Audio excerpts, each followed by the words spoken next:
Welcome back to my channel. Listen, we're making birria tacos today, and I'm telling you, you want to watch this. But hey, if you're at work or you're in your car, just turn the volume on. Put your headphones in, turn the volume on, because I'm going to be doing the voiceover throughout this whole process.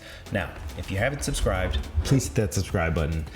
Also, hit the like, turn the post notifications. You know the drill. We're going to get right into this. So, everybody and their mama has been asking me to do this, so I have caved in and I'm gonna give it a shot. So these are all the chili pods I got. Now I'm lucky, I'm in Silicon Valley, so these are readily available, and I'm using all these spices and herbs as well as a 1/4 cup vinegar. Looks clear, but it's actually vinegar.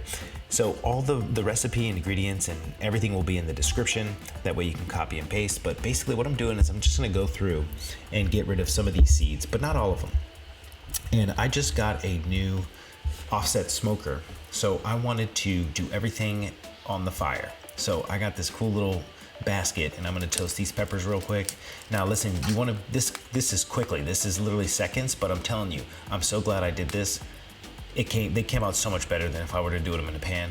I mean, just fire roasted peppers in general is like one of my top favorite ingredients to work with. So anyway, from there, we are going to get the lamb ready. So I'm using lamb today. I'm not using goat, I'm not using beef. I'm making lamb birria. So basically I got this lamb leg in, and I wanted to cook it whole. I didn't want to chop it up. I want to cook it whole because I want to keep the integrity of the piece of meat. I'm adding a little bit of onion, bay leaf, a few other aromatics. And then what I'm doing is I'm just giving this a light maneuvering so I can make sure it fits in this stock pot. And now, God bless my Alclad pan. It went through, pretty much fire pit. And I don't suggest you do that do it with cast iron, but not with stainless steel. All right, so you don't want to destroy your stock pot like I am right here. I would highly suggest using the cast iron. But anyway, we're gonna get right into it. So I'm adding a few aromatics, so garlic, onion, peppercorns, bay leaf. And I also snuck in 2 avocado leaves, but it's not necessary. Now I'm gonna close this up, and then I'm gonna get back inside. I'm gonna toast the things that need to be toasted. That includes the sesame seeds and all the spices. I didn't film that part, I'm just gonna tell you, but the toasting the sesame seeds is really important. Now, what I've realized in my experience as a chef is always rehydrate the dried peppers in some way, shape, or form, in water or vinegar, and then you discard that liquid.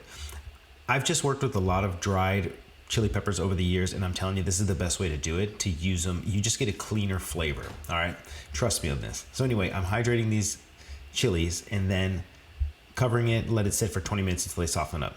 And then the only reason I say that is because I saw a lot of recipes that just throw them straight in the sauce. Now, boom, I gotta talk about this MASA here. I've been seeing this on TikTok, the pinole blue, and I wanted to give it a shot, right? I know I've tasted a lot of corn. I think Hacienda's at the top of the game, but I wanted to give these a shot, and I'm telling you, they did not disappoint. They were so delicious, super fresh. You could actually taste the corn, which I think is really amazing. And I think it's always good to use hot water to make your tortillas.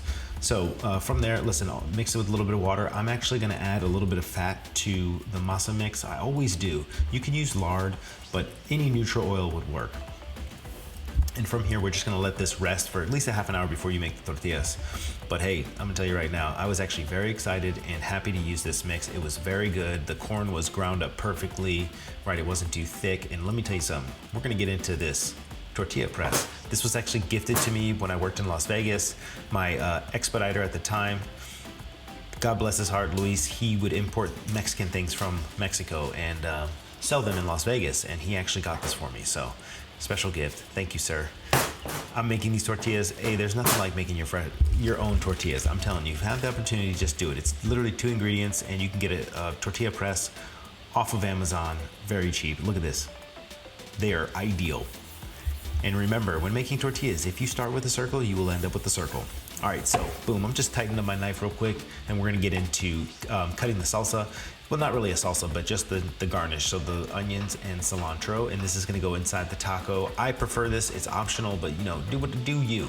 I think it goes great. You need a little fresh kick in there, so this goes perfect as texture in the taco. But a little bit more about this recipe.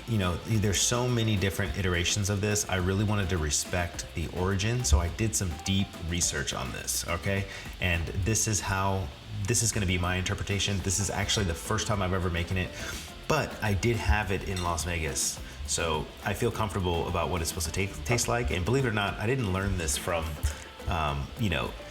like culinary school or online or anything like that. This was taught to me by one of the Mexican prep cooks in Las Vegas. So this is the reason why I'm doing it this way.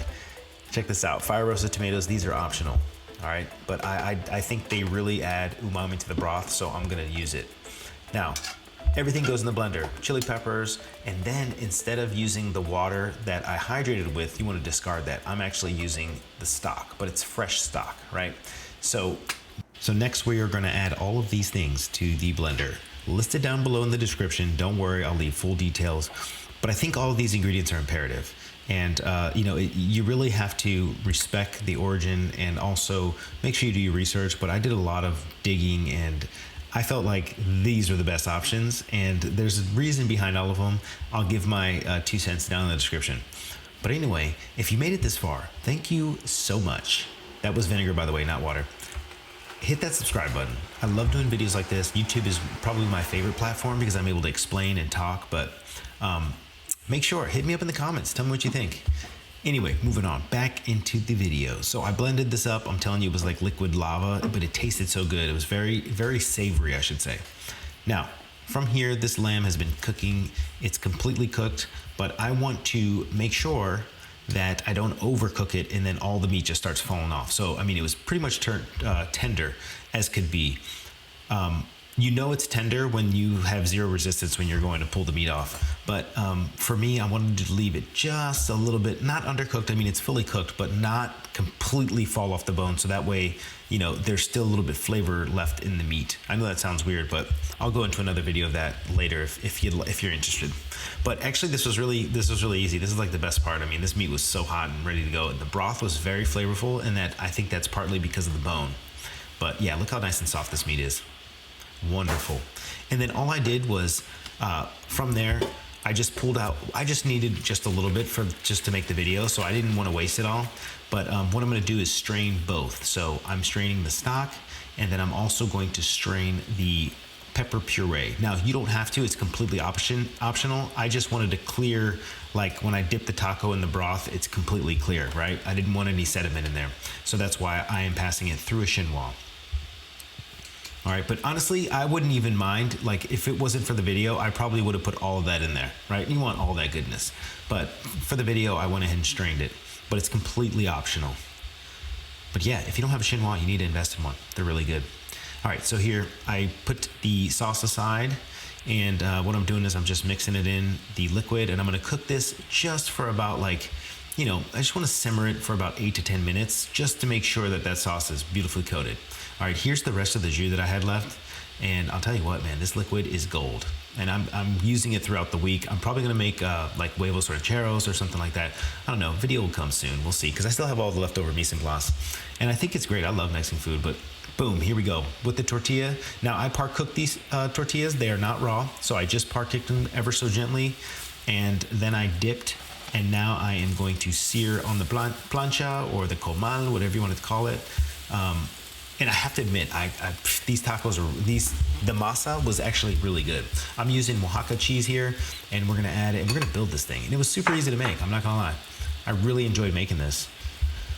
And it's not that hard too. It just takes a little organizing and getting together, but you be sure to impress a party or a crowd. Trust me. I'll tell you what, that was hot. I pretty much burned my fingers there, but I'm a champion, so we going.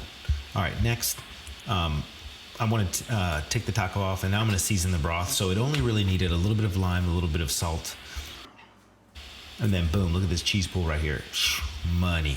And now I'm going to add the cilantro and onion. Now, this is my personal preference. This is the way I had Mexican food in birria tacos before, so that's why I'm doing that. And then boom, here we go. Taste test. Money. Remember, hit that like, hit that subscribe.